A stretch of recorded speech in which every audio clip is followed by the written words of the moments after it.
If you're a jock on the radio and you want to get into podcasting, I'm going to tell you the best way to do it and physically exactly how to do it that can jump your career. So hang on.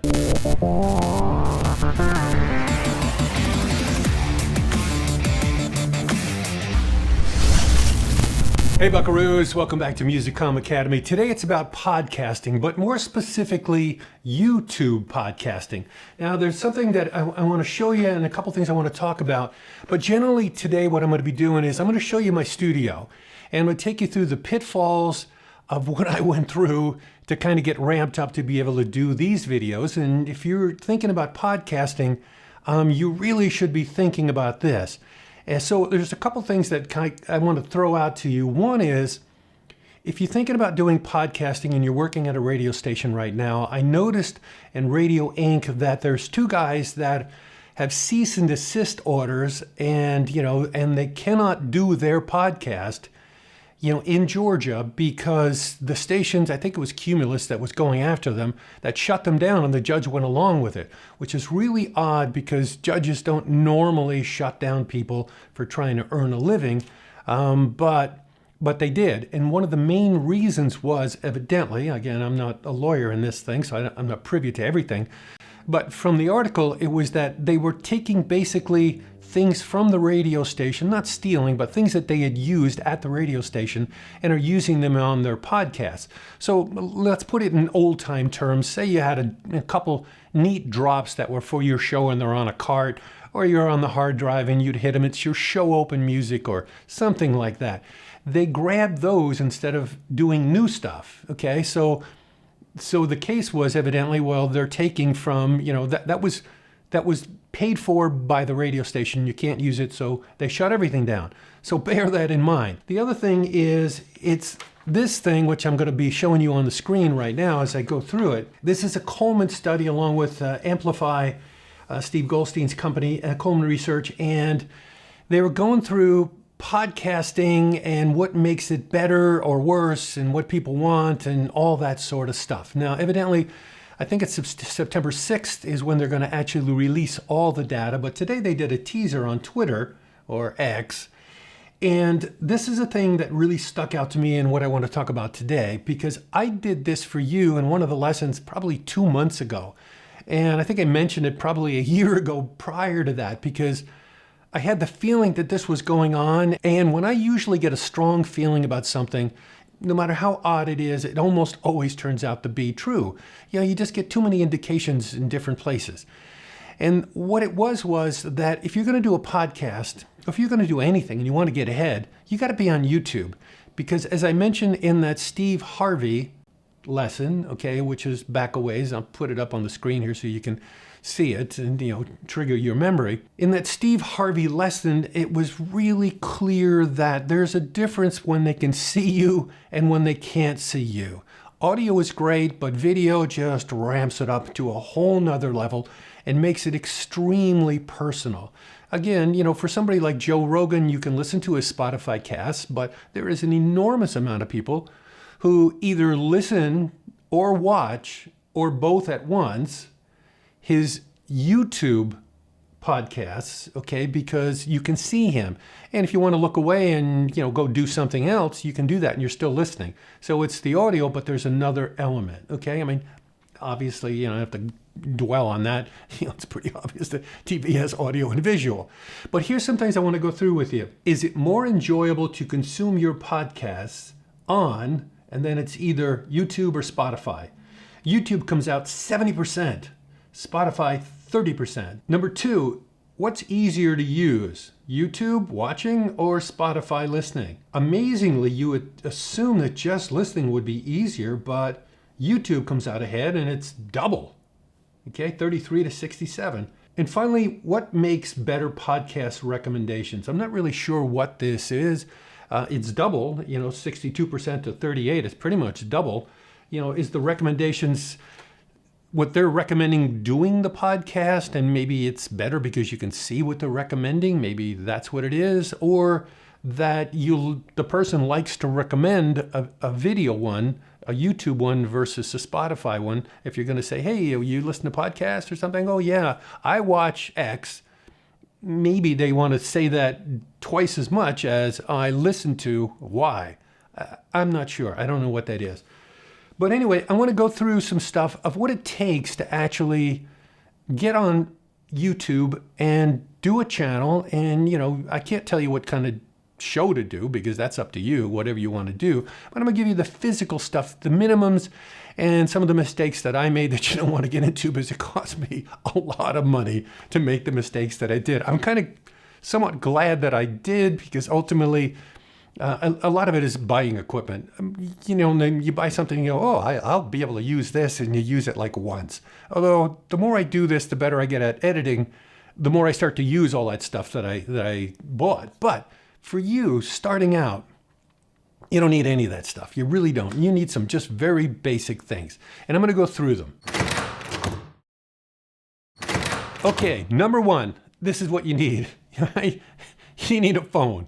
Okay, an Android, iPhone. This is an iPhone.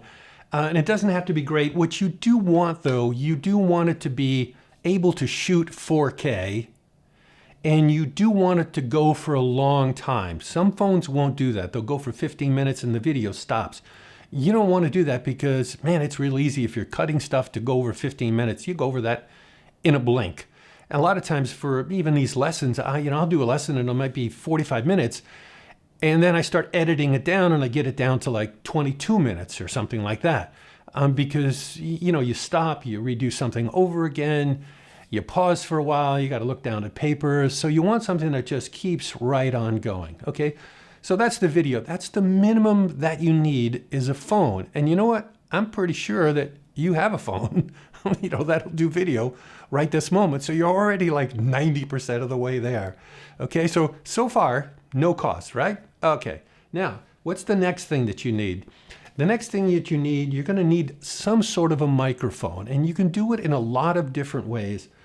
I ended up buying a boom mic, and along with the boom mic, I had to have a recorder for the boom mic, so I bought this Tascam thing, okay? And I think the Tascam was like, a couple $100. The boom mic was like $300, $350, something like that. Then you need a boom stand, and those kind that, will do an L and hang that microphone out over your head, because right now, this microphone is pretty much right up here. It's just out of view, out of the screen. That gives you a recording if you want to be using a boom mic. Then after a while, I decided to get one of these. I thought I'd try it out. This is a Boya Universal Lav mic. It's got 3 rings on the plug, which is the same as your typical earphones that would plug into normal stuff. It comes in other versions with only 2 rings on the plug. And then they have another one, which is a USB-C one, which costs more, that you can plug directly into anything with a USB-C. So let's just say, because I do it when I'm interviewing people and, for a podcast, that's visual, or like a Zoom cast, okay, where it's me and somebody else. I'm interviewing old CKLW jocks and that type of thing. Rather than go through one of these, I just plug the USB-C jack of one of these. It's a different one of these. I plug it on me and just stick it into the computer.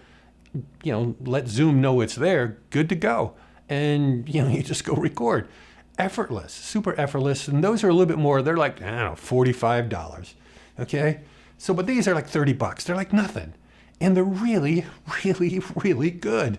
So much so that most of the time, I'd say half the time, if I'm in this particular studio, which I'm going to show you the studio, I don't actually use this Zoom mic and the thing. I got I get $500 tied up in this thing, and yet I use this for $30. It's just simpler.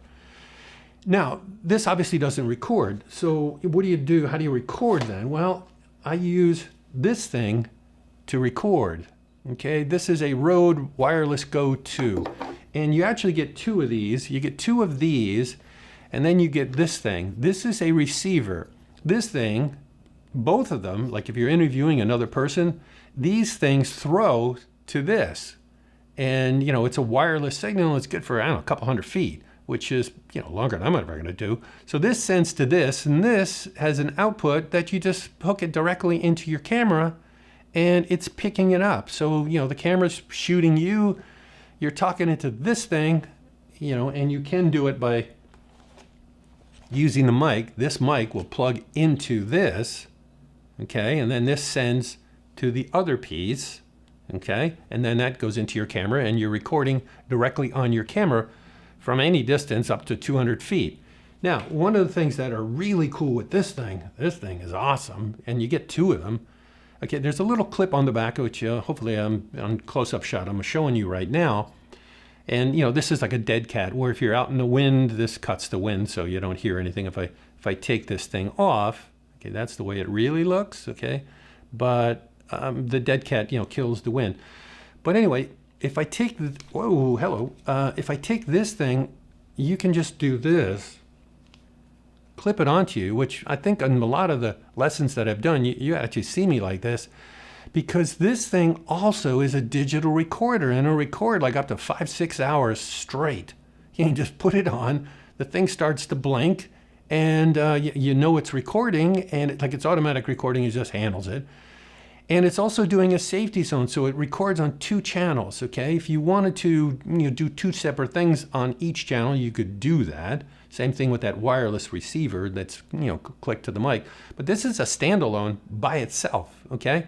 It's got 2 channels. One channel is recording the volume, that it sees.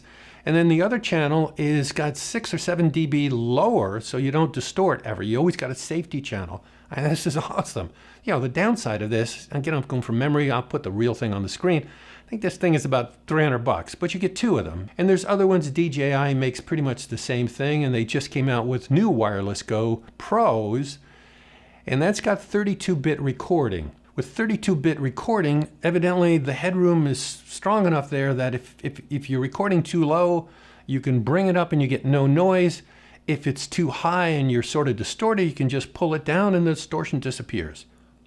I mean, for audio people, that's amazing. You never have to worry about the volume ever. You can restore it to perfect, clear audio. Too low or too high, doesn't matter. What else do you need to actually record? So we've just gone through it. I mean, the minimum that you need is ideally the lav mic, and you need a phone. And you probably need different connections for your lav mic. Like this particular lav mic here, the plug at the end has got 3 rings. Now there's different versions of what you might want to plug into depending on your phone. You might have a USB-C phone, that's the phone in, which makes it charge and everything. So you're going to need a little adapter. They're like maybe, I got one adapter to go into an iPhone, which sometimes I do that a lot. I take this thing and I just go around the road. I take this and just put it into an iPhone, and it's got that lightning adapter. I get it at the dollar store, it's $4. Then there's other adapters for use on something a little bit more professional like this, where it converts this 3-ring into 2-ring. So the adapters are basically, you can take this 3-ring and turn it into a lightning. You can take it into a 2-ring, plug, or you can take it into a USB-C plug, okay? And, you're good to go on everything. And where the camera is right now that I'm pointing at, I would put my phone on a tripod. You're gonna need a tripod. You can get those used. You can get a cheap one, $30. Somebody might be, getting rid of one on Kijiji or Craigslist. You can get it for like $1 or $5 or whatever. So you put your phone on the tripod and then you just run this wire, which is 18 feet of wire. Okay, that's the cable on this thing, 18 feet, which is way too far for a phone. I mean, that's a long ways. You'd never have your phone that far away because it would pick up too much of the background. Even right now, if I'm using an actual camera, which I'm going to show you in a second, but if I had my phone this far away, I mean, normally I would have the phone maybe about that far. But if I had the phone as far away as this camera, I mean, there'd be all kinds of junk in the background because there's a lot of junk in this room that you can't see because you only need a little room. That's why people do YouTube videos out of their bedroom, or they'll do it in a hallway. You don't need much space. At this point, you can record. All you need to do at this point is get in front of a window. Now, I have a window right over here, and I have actually curtains on it because one of the downsides of being by the window is the sun can sometimes come and go, even though your eyes don't actually perceive it. When you actually look at the video later on, particularly if you're making edits, you might be talking something and you want to, do another take, and you make an edit and pull this part out. Well, the sun might be brighter here than it is here, and all of a sudden you see the background of you all of a sudden drop out. It gets darker, and you go like, that's weird, and then it pops back up again, on a different edit. So I found that what becomes really good is to actually put curtains. Well, I mean, the curtains are already there. I just block it out so the actual outside light doesn't get in. I got only a little bit on that blue screen behind me. And I actually use a light. There's a light right here. Let me just show you the difference of what it does.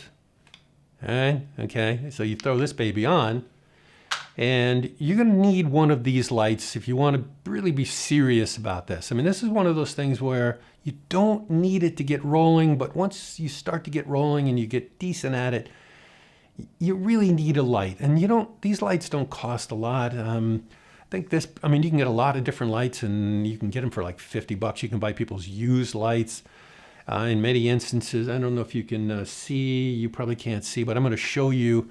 There's two lights that are lighting this blue screen behind me, and I got those at Costco. They were $40 each. For some reason, I don't know why.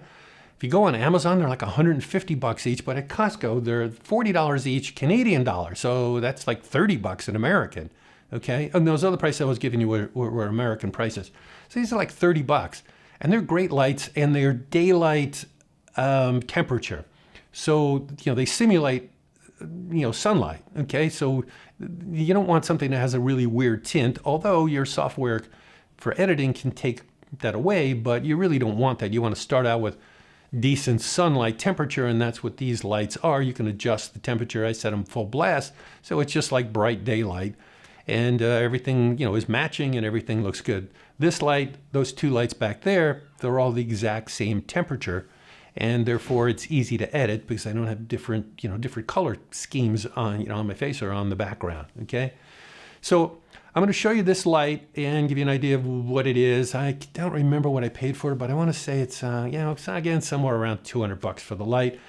Probably another $40 or $50 for the shield. There's like a white gauze that softens everything, and it sits in this big frame. It's all made out of cloth, and it hooks onto the light itself. And again, you're going to need another stand. And this thing is pretty heavy, so you need a heavy-duty stand. So I would say this light, and this is a cheap one. I didn't get the really Mondo one, which can go like $800. I'd say this whole thing's maybe $400. So now what are we up? We're up to $500. Man, you got everything now. You got everything that you want. One of the good things that you can do, too, if you're doing things and you don't have a light and you're in front of you are in front of a window, you'd want to get up kind of close to the window. Not super close, but I'd say you want to be, just saying, looking at this window right here. If I was going to be doing the window, this is probably, 5 feet from the glass where the light is coming in, not directly coming in on me, but it's out there, okay? I would say, 5 feet. You don't want to be looking directly at it. Like this light is not here, this light is over here. You want the light, to make it look a little bit better, a little bit more professional, you want light coming in on one side and another light coming in on another side, and you want one of the lights to be stronger than the other, so you got a slight shadow. It doesn't, because if it's straight on, your face just washes, it won't wash out so that you can't see you, but there's like no depth of anything. So it just doesn't look good. No one in Hollywood would ever shoot anybody like that. They're going to light you from the side. A lot of them have three-prong lighting. There would be a light over your head coming down. There would be a light, here. There would be a light there. Maybe a light way off in the distance, kind of doing the whole thing. I didn't get into any of that because that's like over the top, okay? So that's the light portion, and that is really, really important. You can have a horrible camera. Like a camera is like, some crap camera that somebody threw away and you got it out of the garbage and it just happens to work. And it can look really good if you have good lighting. If you really set the lighting right, it does wonders. It's not the camera, it's how you set up the lighting. Now, the camera that I'm shooting this on right now is a Lumix G7. It's an older camera. I think it came up like 5 or 6 years ago. I think this camera is like $400 or $500. A lot of the cameras now that people use, the new Sonys, the new Lumixes, the new Canons, they're like $3,000, $4,000, $5,000 a pop. And then you got to get the lens, and they're like another $400 or $500. This thing came complete and it works totally fine. And all you need to do is you want a camera that shoots 4K, okay, just like that phone I was going through. You want one that does 4K. And you want it that it does not stop after 10, 15 minutes. This camera, the way it comes from the factory, it stops after 30 minutes, and or when the battery runs out, one or the other, okay? But there's like a little hack that you can do, and so I found it on YouTube and watched it. It's built into the camera where you can turn that 30-minute thing off and it'll just go as far as the battery will go. So those are the things that you're going to need in some form. Again, to cut it down to the minimum, tripod with a holder for your phone and one of these gizmos. That's it. That's all you need. Maybe if you have an iPhone, you'll need that little lightning adapter. So you're going to be, I don't know, 60, 70 bucks in, and that's all you need. And sit in front of a window or do it outside or somewhere where there's light. So let me show you what I got. And, as I start to do that, I'm going to point out what this thing is behind me here. This is a blue screen. If I flip it over, the other side of this is a green screen. I like using the blue one. For some reason, it just sort of seems to work better. Obviously, you can't wear blue when you're in front of a blue screen, because if I did, I'd have no chest. This would just disappear. Because with a blue screen, and I find I use this a lot now. I probably use this thing on almost everything that I do. I used to use that wall behind me, which I'm not sure if you can probably see it on the outside edges of that screen behind me. The whole wall is colored blue. So if you have a colored wall, it looks really nice. Just stand in front of that and, get a decent, amount of distance away from it. Ideally, 5 or 6 feet away from the wall is what you want, because these lights, or if you're at a window, it's going to throw a shadow behind you and you don't want the shadow. So you want to get far enough away so that you don't see the shadow, and the light is going to be throwing the shadow maybe in a different direction that the camera won't pick up. So you want to be doing that, okay? But anyway, the screen is cool because I found that because of the screen, I can put myself in virtually any situation that I want to. I can put myself in a recording studio. I can put myself into a broadcast studio. I can put myself in a jungle. I can put myself day, night, doesn't really matter, because it knocks out the background, just like the weather people do. They're on a green screen when they're doing the weather, and the maps and stuff are behind them. And you can just do all that. It's really easy. And the software just handles it for you. It's not that hard. It takes a little while to get used to doing it, and tweaking things so that you don't have outlines around you and stuff like that, but not hard to do. And again, that takes that whole thing, anything you want to do, up to an entirely new level. The only thing is you have to do, and I'm going to do this on purpose right now, you have to kind of keep yourself sort of closed in a little bit, because otherwise you run out of the screen. Like if I go like this, you can see my hands, I'm sure right now probably are disappeared. They're like gone. And I can't recover them. So that's going to look really weird when I put myself over some other background that's really wide and I go like that and my hands all of a sudden cut off. You go like, what? What happened there? If you're a jock and you're thinking of doing podcasting, or if you are doing podcasting right now, the only thing left is, what are you going to do? What are you going to do on your channel? What are you going to do to entertain? Because at the end of the day, that's what matters most. But this other stuff, it matters too.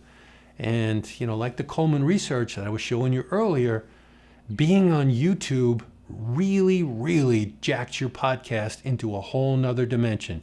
You want to be there. Hope that helped. I kind of wish I was starting back over again in radio. I wish I was a kid again and starting over. I would do all of this stuff. And I just know, and I'm telling you, you start embracing this stuff, and again, I'm an old guy, and I'm pretty much, 10 years, I'll probably be dead from now, more than likely, or senile or whatever. But if I was starting over and I was 22, man, I would embrace this crap like unbelievable, because there's so many cool things that you could do.